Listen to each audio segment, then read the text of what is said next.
लोकसभा 2024 के साथ 5 राज्यों के विधानसभा चुनाव पर मायावती का फोकस, दिल्ली में डाला डेरा, तय करेंगी रणनीति।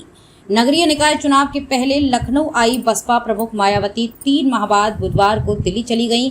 मिजोरम के अलावा छत्तीसगढ़, मध्य प्रदेश, राजस्थान और तेलंगाना राज्य के विधानसभा चुनाव के मद्देनजर पार्टी की तैयारियों पर नजर रखने के साथ ही अगले वर्ष होने वाले लोकसभा चुनाव को लेकर मायावती फिलहाल अब दिल्ली में ही बैठक करेंगी। इस बीच पंजाब में शिरोमणि अकाली दल के भाजपा से गठबंधन की चर्चाओं पर भी पार्टी की नजर है। पंजाब के मौजूदा राजनीतिक हालात पर मायावती जल्द ही दिल्ली में पार्टी पदाधिकारियों की बैठक बुला सकती है। भतीजे आकाश आनंद की शादी के बाद मायावती अप्रैल मई में निकाय चुनाव के मद्देनजर लखनऊ आई थी। राजधानी में 3 माह के दौरान बसपा प्रमुख ने प्रतिमाह पदाधिकारियों के साथ बड़ी बैठकें की।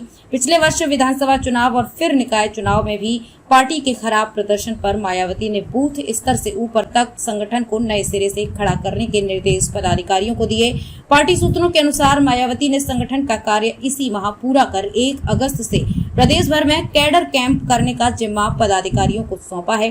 पार्टी पदाधिकारियों का कहना है कि चूंकि अगले वर्ष लोकसभा चुनाव से पहले इस वर्ष 5 राज्यों के विधानसभा चुनाव होने हैं, इसलिए बहन जी इधर दिल्ली में ही ज्यादा समय देंगी।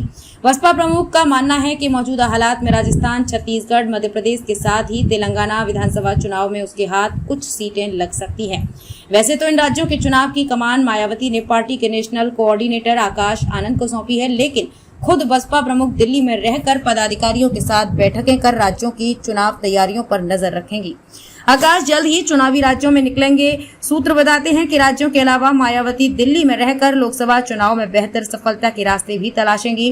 वैसे तो बसपा प्रमुख बार बार कहती रही हैं वो अकेले चुनाव लड़ेंगी, लेकिन पार्टी सूत्र बताते हैं कि गठबंधन की संभावनाएं अभी खत्म नहीं है। अभी कुछ और कहना जल्दबाजी होगी, लेकिन राज्यों के विधानसभा चुनाव के बाद काफी हद तक तस्वीर साफ हो जाएगी।